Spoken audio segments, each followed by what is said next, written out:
Yeah, it's a complicated question. At the very least, the moon would have disrupted the rings a little bit to cause like spokes and spikes in the ring. That's how we see on that. Anyway, back to culture. Some of the earliest prehistoric structures that we found tend to be astronomical in nature, often observed in days like summer solstice. Like I did a video earlier this year on this place called the Jankido Archaeo Astronomical Complex. It's a prime example of structures at the market position of the sun. And I think you can see a similar kind of building and observation of the days that the sun goes behind the rings and then comes back out, especially since those mark the transition from drastically different seasons for our ring Earth people. You know, they might see the rings as a kind of road or in-between world between life and death. Like that's where you go when you die. And if they worship the sun, that day might be the day that the sun god takes down all the souls of those who died in the last year. You can expect the culture to be really divided along latitude lines because of how differently they experience the rings. And I might also observe the days when the rings disconnect and then reconnect in the night sky because their shadow breaking them. The rings might be the land of the gods. If the moon did stir up, you know, the rings and create little patterns, and then maybe they would interpret those patterns as different gods. So the patterns might change too much and they don't last long enough for religions to come out of them. But again, if they did stir up a lot, you know, people being the pattern figures that we are, we probably look for signs in the rings. You know, what we call astrology, they might have people whose job it is to read the signs in the rings, you know, psychics and priests and prognosticators. Or maybe ancient ring earthers thought that the rings were where, you know, water fell off the edge. You know, think about explorers of the south. They reached the equator and found that the world was kept on going. Of course, people who lived at the equator would have their own explanations for all that. To them, the ring might be more of a boundary, just dividing the sky into two halves. It might be about the twin pantheon, maybe male on one side, female on the other. Actually, I think a lot of the ring mythology might be about cares and maybe fertility, but this is not the only aspect of culture that would have been affected by the ring. Science would have benefited in some ways and hindered in others. On the business side, timekeeping was made here. The ring's shadows would have moved in predictable ways as the Earth revolves around the sun. Navigational scientists would have benefited from that. Like, good luck losing your direction on a ringed Earth. South would always be ring side and north might be sky side.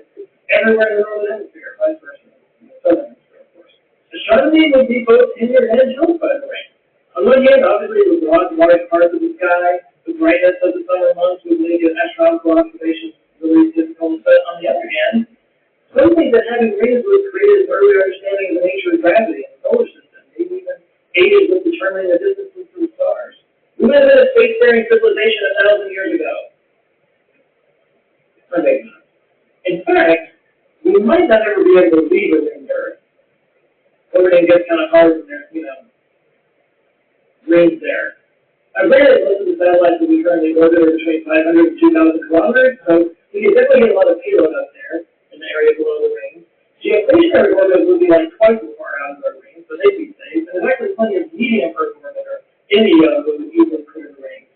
But getting them out beyond the ring, that would be trickier. Not impossible, but trickier.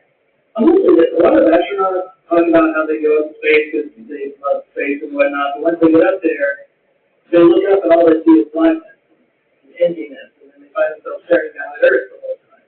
Kind of the astronaut paradox, if you will. That would not be the case with the ring. I imagine the views out into space over those rings would be spectacular. Especially if you're orbiting the Earth every 90 minutes. That means once every 45 minutes, you might fly past the ring. It would be hard not to stare as these rings come flying towards you. I imagine that would be an amazing sight. So if they take the Earth once that rings, it's kind of impossible to know how big it might have been. It might not be anything at all, that's what we're talking about here. I sometimes would kind of hope that they were smaller and not quite as big as what I'm talking about. I mean, a tiny thin ring would still be cool, but it would have all the temperature and weather effects that those large Saturn-like rings would have. Now, before I put this up, I feel like I should be super pedantic and point out that, you know, some might argue that we actually do have rings right now, lots of them actually, the rings being the orbits of the satellites.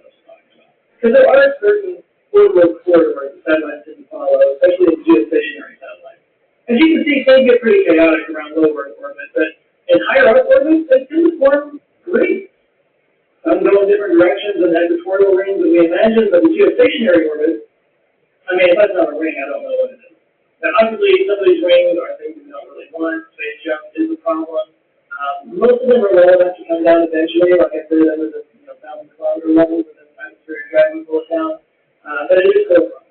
I did an interview on my podcast a while back with Maria John, a space environmentalist.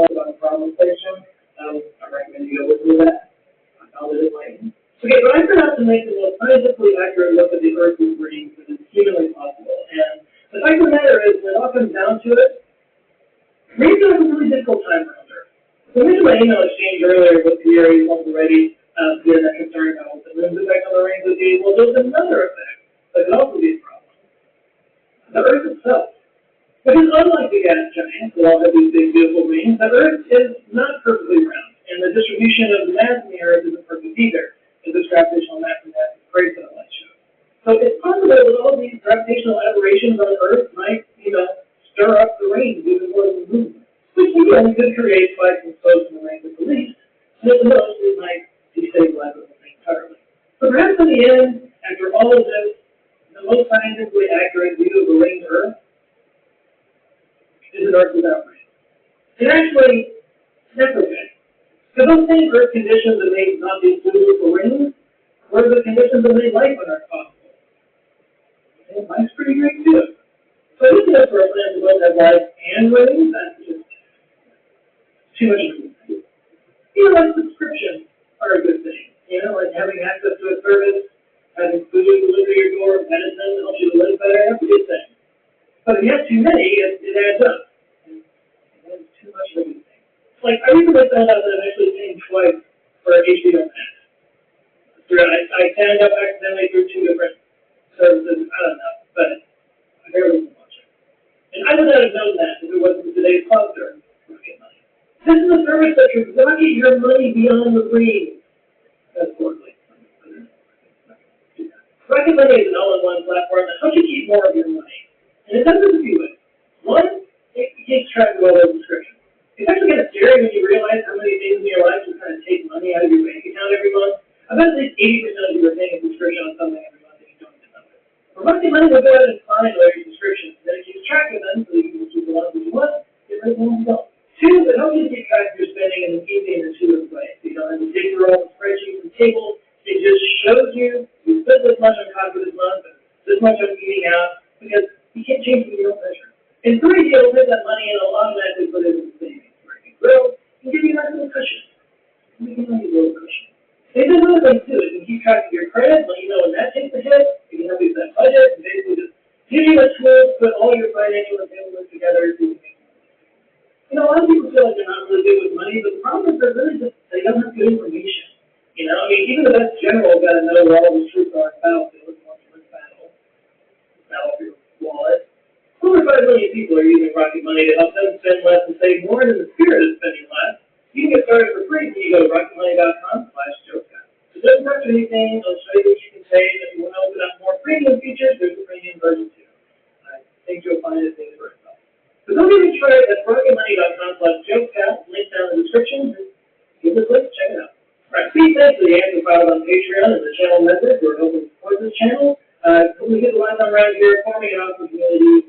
A great sounding board for all those ideas. I get one of my ideas from the Patreon members. Anyway, we got some new people I need to shout out real quick. We got Dash Desai, Richard Gilbert, Richard Jones, Kelly Ann, Nancy Colwell-Wood, Jerry Oliver, Matthew Mercer, who is apparently somebody that my assistant Kenny is a giant fan of. She's a voice actor, so she's really excited to have you on here. Cool lady.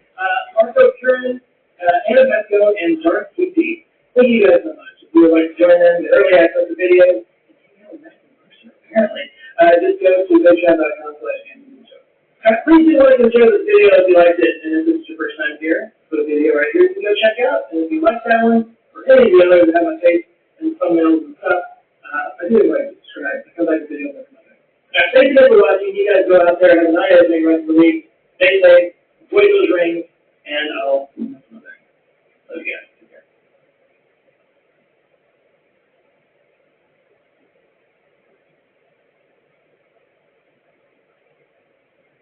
Here's Einstein predicting gravitational waves, laying the foundation for a laser, and